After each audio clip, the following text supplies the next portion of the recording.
Australian Special Forces units have the longest presence in Australia's longest war. They were there soon after United States forces drove Al-Qaeda from these mountains 10 years ago.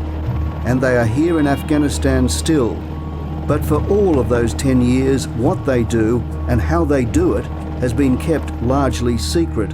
The core of every guy within SASR, that's to, in part, to strive for excellence in everything they do at all times, whether there's someone watching or not, whether there's going to be recognition or not. Kept secret until now. Here we join Australia's elite Special Air Service Regiment, the SASR. It's not about talking themselves up or anything like that, it's just about getting on with the job. Their brothers in arms, the Commandos, also overcome acute camera shyness, taking us with them in pursuit of a Taliban commander. I will go out there and we'll face Taliban every day. Put me in front of a camera, I'll shoot myself.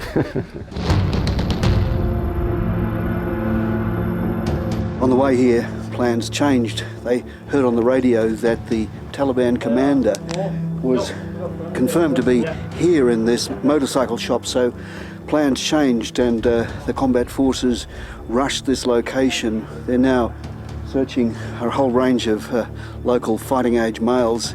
They say that they've already identified an IED facilitator. I think in the trade that's called a jackpot.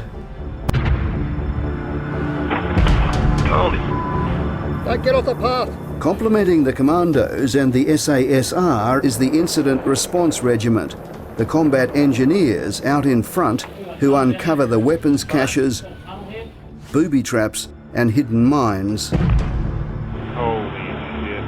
I've had that twice where I honestly thought to myself, is that next step the step worth taking?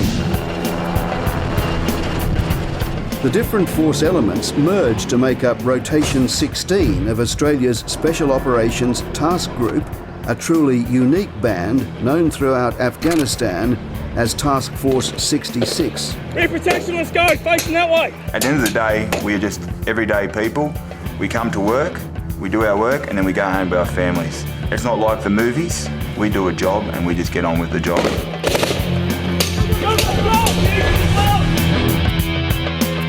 We're getting hit from here too. Who's shooting? Gotta take a shit, I think, and shit us.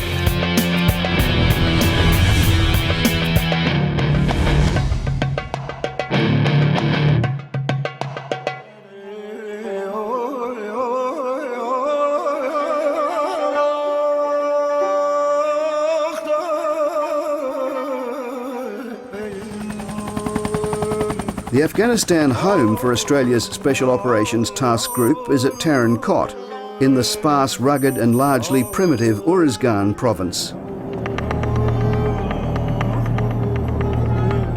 Special Forces is secreted in a fortress within a fortress at Camp Russell, named in honour of Sergeant Andrew Russell, the first Australian soldier killed in Afghanistan.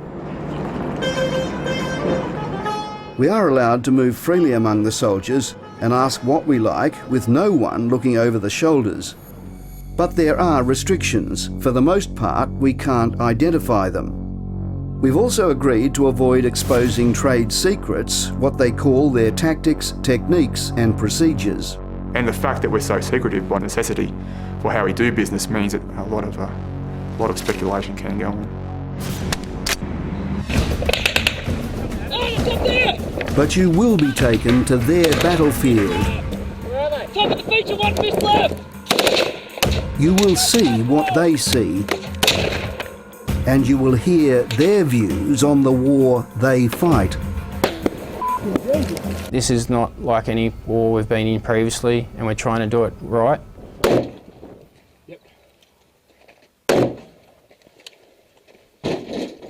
Some of the soldiers we join are veterans of multiple rotations. This Commando won a Medal of Gallantry for an action that saw the death of a comrade, Luke Worsley, in November 2007. The contact, one of thousands, exemplifies the complexity of a war with no front line or neutral space.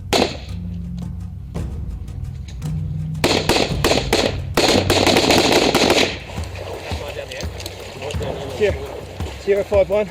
It's Tango 41. We just engaged 2 enemy in the alleyway. Stand by for fire support. Jesus.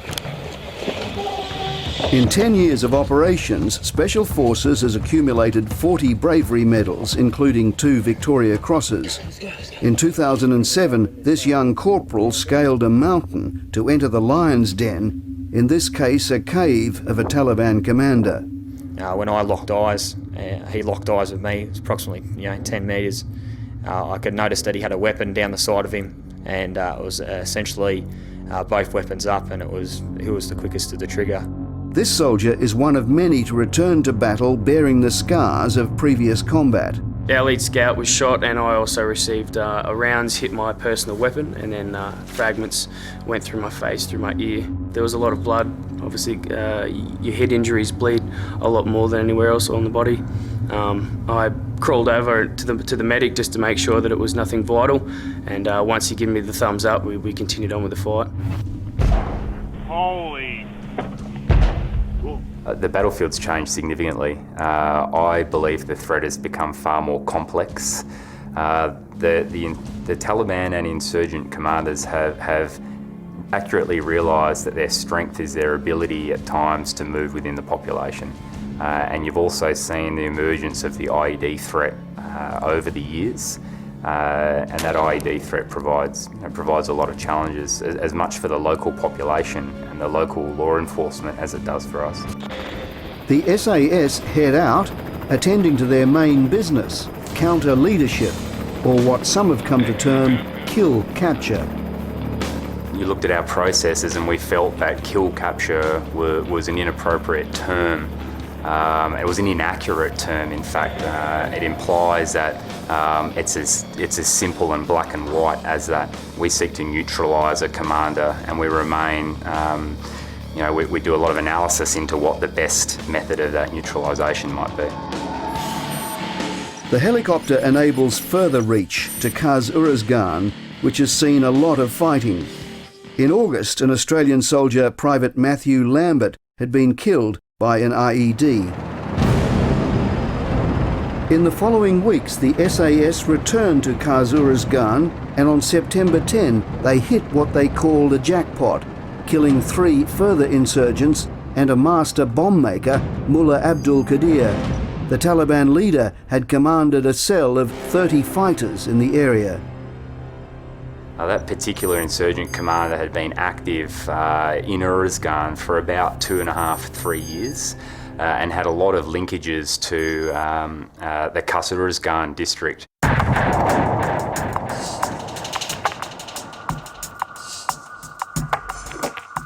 The force element had interrupted a shura, or meeting, returning also with a cache of weaponry. The significance of this particular weapon is it's an AKS-74, and AK-74 are a Soviet-era weapon, and in Afghanistan they're reasonably uncommon. So those insurgent commanders that we come across, they're in possession of them, it's an indication of their seniority. It's seen as a status symbol, and they're also worth a lot of money, so therefore a low-level insurgent is very unlikely to be in possession of one of these weapons. The Taliban leader, codenamed JDAM, had been on the JPEL, or Joint Priority Effects List. The effective hit list has attracted criticism that it hardens and further radicalises the Taliban, and that the coalition gets it wrong. If there's ever an allegation that comes through that we've done the wrong thing, there's something that not only the regiment but the individual soldiers take very seriously, and it weighs very heavily on guys' minds. While most of the fighting takes place outside the wire, it's not as if the main base escapes attack. From the closer range of hills, insurgents regularly fire rockets, largely aimed at the coalition's terror weapon, the helicopter. The 107 rockets are generally set on a crude timer, so the insurgents can be gone before the coalition's immense firepower turns on them. Now we've got a counter-rocket mortar device set up there, which has got 360-degree and 24 hours a day coverage of incoming rockets and mortars.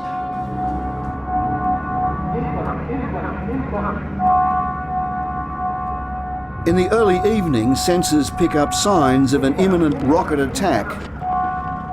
We are near the flight line as we hit the ground.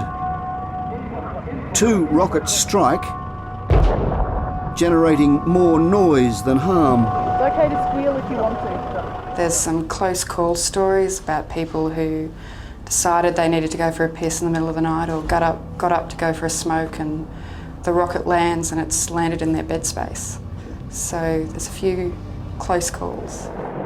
The Special Operations Task Group is mostly male and mostly it works outside the wire. It's small enough to be close. Females make up 5% of the company of 300. Headquarters remains in close contact. Look, it's definitely not a video game. It's not, this is life and death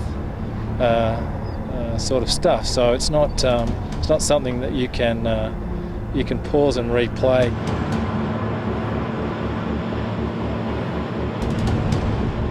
The prospect of not coming back has to be on the minds of some of these men as they board 2 Australian CH-47s. It's always tense when there's an incident going on outside the wire. I think everybody picks up on that emotion. The Taliban has been heard on radio relaying warnings to not fire at the elephants, as they call the Australian Chinooks, which can reply with 4,000 rounds a minute. Next, we see for ourselves the immense responsibility that accompanies the immense firepower in the hands of young soldiers.